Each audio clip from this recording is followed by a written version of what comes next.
आज 14 नवंबर है और हमारा देश का प्रधानमंत्री जो पहले थे श्री जवाहरलाल नेहरू का जयंती है और आज बाल दिवस भी है, चिल्ड्रंस डे के हिसाब से भी बनाते हैं। तो ये जो पहले जो कंसेप्ट था हमारा पब्लिक इंडस्ट्री को बढ़ाना है, डेवलपमेंट करना है, तो जो जवाहरलाल नेहरू का जो हमारा नेहरू जी का तो ये कंसेप्ट था कि हमारा देश का इकोनॉमिकल ग्रोथ तब होगा जब हमारा इंडस्ट्री का ग्रोथ होगा। तो यही कंसेप्ट था उनका और उसी कंसेप्ट के हिसाब से जो सेंट्रल पब्लिक सेक्टर यूनिट्स का गठन हुई थी और हमारा हिंदुस्तान कॉपर लिमिटेड जो है आईसीसी का जो शाखा यूनिट है, तो इसके हिसाब से ये गठन हुआ था। यहाँ पर जो माइनिंग है और जो तांबा का जो आपका कारखाना है, इसमें जो ये मेजर जो मेटल में आता है और इसका जो यूसेज है, जो कॉपर का जो यूसेज है और आपका जो बिजली है, रेल है, जो स्ट्रक्चर्स है, उसमें काफी मात्रा में होता है। और आज के तारीख में जो इलेक्ट्रिकल व्हीकल जो बना है उसमें भी कॉपर का जो यूसेज है।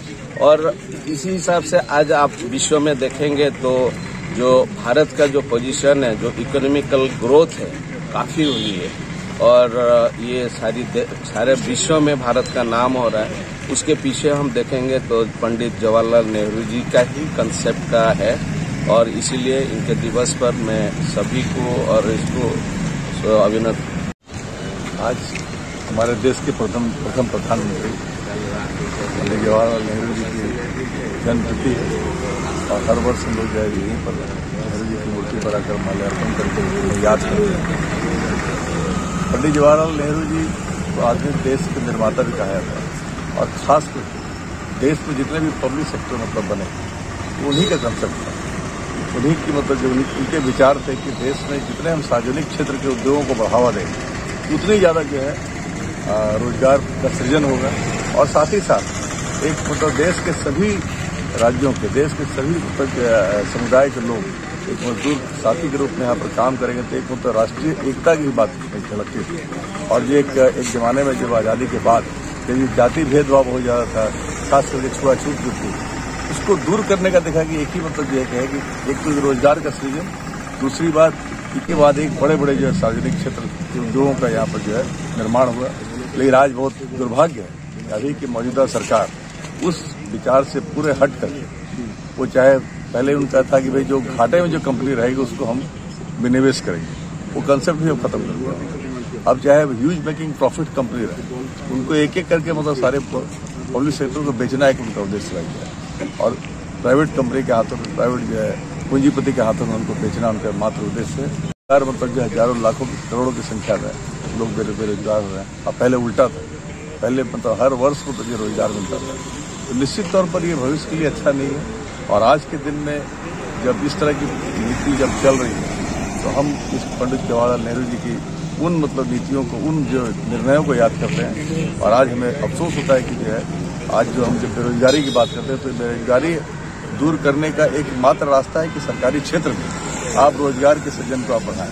अन्यथा जो है कि आप सही बात है कि निजी कंपनी आप जितना भी कर लें, आज अगर आप देखिए गौर से IT सेक्टर को अगर आप छोड़ दें तो कौन सा उद्योगपति कितना एम्प्लॉयमेंट किया, आप उसका आंकड़ा ले लीजिए।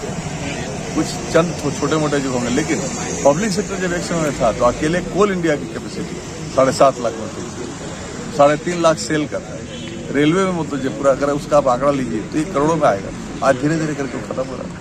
आज रेलवे में जैसे संवेदनशील जगहों को जो है, जो संवेदनशील क्षेत्र जो रेल के क्षेत्र को, उसको भी जो है निजीकरण किया जा रहा है। और आज जो एक्सीडेंट वगैरह जो हो रहा है, रिपोर्ट आई, चाहे वो बालासोर का एक्सीडेंट हो, चाहे वो सच्चाई क्या, इस सिंगल कोर जैसे जगह में जो मैन पावर की कमी है। आउटसोर्सिंग आप एक हद तक छोटा मोटा कर सकते हैं, लेकिन पूरी आप इंडस्ट्री को अगर आउटसोर्स कर दीजिएगा तो उसका दुष्परिणाम भी बेरोजगारी के रूप में आएगा। उसका दुष्परिणाम खास करके जो ऐसे सेक्टर है वहाँ उसका विपरीत आपका असर जो एक्सीडेंट के रूप में जैसे कि रेल में देखने मिल रहा है। तो किसी भी कीमत पर ये ये चाहते हैं कि उन सारे मूल्यों को हटाकर एक नई विचारधारा जो एक अमेरिका वगैरह या दूसरे पूंजीपति देश है जिसका हमारी तुलना नहीं हो सकती। हमारी जनसंख्या बहुत ज़्यादा है, इसमें जब तक आप रोजगार का सृजन नहीं करेंगे, शायद यही विचार को लेकर नेहरू जी चले थे। आज हमें बहुत याद आती है कि आज उस विचार को पुनर्जीवित करने की जरूरत है। अगर ये सारी मतलब जो है जो आज कमजोरी जो हमारे सामने दिख रही है, इसको अगर हम दुरुस्त करना चाहें, नेहरू जी के पब्लिक सेक्टर वाले कंसेप्ट को लेकर के हमको चलना चाहिए। और इसलिए आज के दिवस को जो बाल दिवस के रूप में मनाए जाते हैं, बच्चे उन्हें बहुत प्यारे। मिला जुला करके मैं इतना कहूँगा कि पूरे दुनिया के अंदर एक बहुत बड़े मतलब राजनयिक के रूप में उनको जाना जाता है, एक बहुत बड़े एम्बेसडर के रूप में उनको जो है पूरा दुनिया जानती है। मैं उन्हें आज के दिवस पर श्रद्धांजलि भी देता हूँ, उन्हें याद भी करता हूँ, नमन करता हूँ।